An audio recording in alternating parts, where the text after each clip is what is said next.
history's most savage maritime empire. What if I told you that the most successful pirate in Caribbean history wasn't a man, but a woman who commanded over 300 ships and negotiated her own pardon with the Chinese imperial government? But we'll get to her. First, let's talk about how a handful of desperate criminals transformed the Caribbean into humanity's first truly democratic society, 70 years before the American Revolution. The birth of a pirate paradise, 1650s, 1690s. The story begins not with treasure, but with meat. In the 1650s, the island of Hispaniola was home to an unusual group of French hunters called boucaniers, named after the boucan frames they used to smoke wild cattle and pig meat. These weren't your typical colonists. They were deserters, runaway indentured servants, and escaped criminals who had discovered something revolutionary: freedom. Spain had claimed the entire Caribbean as its personal piggy bank, but couldn't possibly patrol it all. Into this power vacuum sailed the buccaneers, and they brought with them a social contract that would make Enlightenment philosophers weep with envy.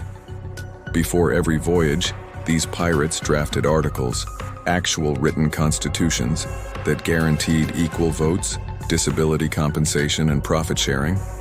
A captain who abused his authority, voted out immediately, lost a limb in battle, you'd receive predetermined compensation from the common pot. Here's what blows my mind.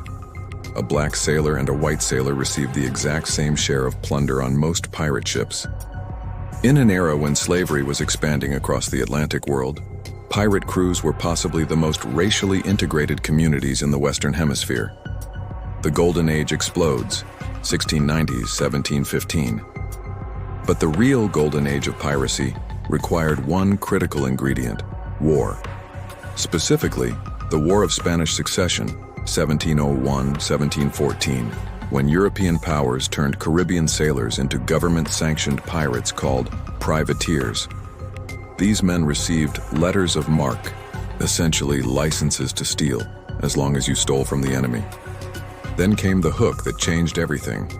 When the war ended in 1715, thousands of experienced privateers suddenly found themselves unemployed, heavily armed, and thoroughly uninterested in returning to the grinding poverty of legitimate maritime work.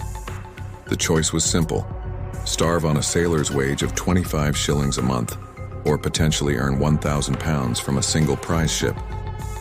They chose piracy, and the Caribbean exploded. Port Royal, Jamaica became the wickedest city on earth, a place where pirates drank with governors, where prostitutes wore silk stolen from Spanish galleons, where you could buy anything from African ivory to Chinese porcelain.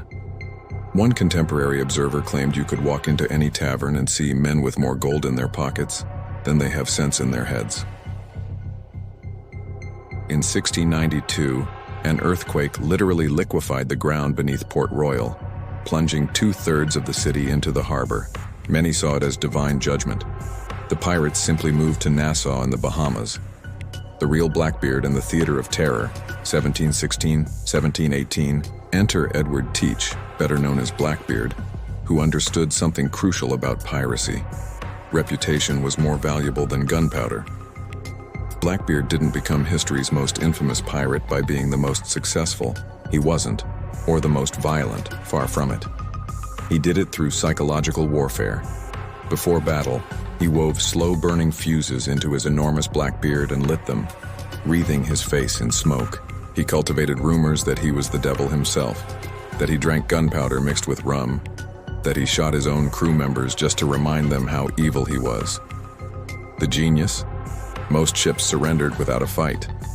Why resist a demon? In reality, there's no historical record of Blackbeard ever killing a single captive before his final battle. His entire 2-year career was essentially performance art, and it worked so well that we're still talking about him 300 years later.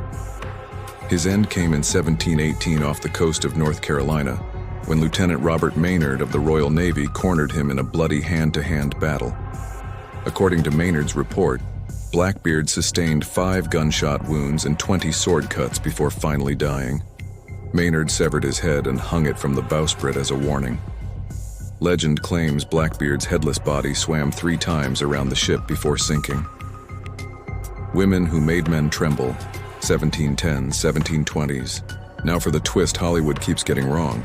Women weren't just victims in the pirate world, they were sometimes the fiercest predators. Anne Bonny and Mary Red served aboard Calico Jack Rackham's ship in 1720, disguised as men. When their ship was captured by pirate hunters, the male pirates, including Calico Jack, hid below deck, too drunk to fight. Only Anne and Mary stood on deck, firing pistols and swinging cutlasses.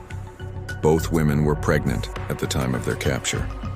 Mary died of fever in prison, but Anne's wealthy father secured her release. Calico Jack was hanged, but history records that Anne's last words to him were, "Had you fought like a man, you need not have been hanged like a dog." But Anne and Mary were amateurs compared to Qing Shi.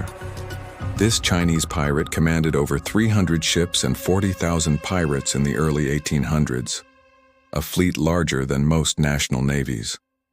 She created a military organization so sophisticated it had written codes of conduct, marriage regulations, and even a social welfare system. The Chinese imperial government couldn't defeat her, so they negotiated. Qing Shi retired with all her loot, a noble title, and died peacefully in her 60s running a gambling house. She might be the only pirate in history who actually won. The Brutal Economics of Paradise, 1715-1726. Here's what the romantic myths never tell you. Pirate democracy existed because piracy was a business, and successful businesses need rules. The famous pirate Bartholomew Roberts, who captured over 400 ships in his 3-year career, maintained articles that banned gambling, prohibited women on board. They caused fights over sexual access, mandated lights out at 8 p.m. and kept musicians as permanent crew members because morale mattered. His ship was essentially a floating corporation with guns. The treasure? Usually disappointing.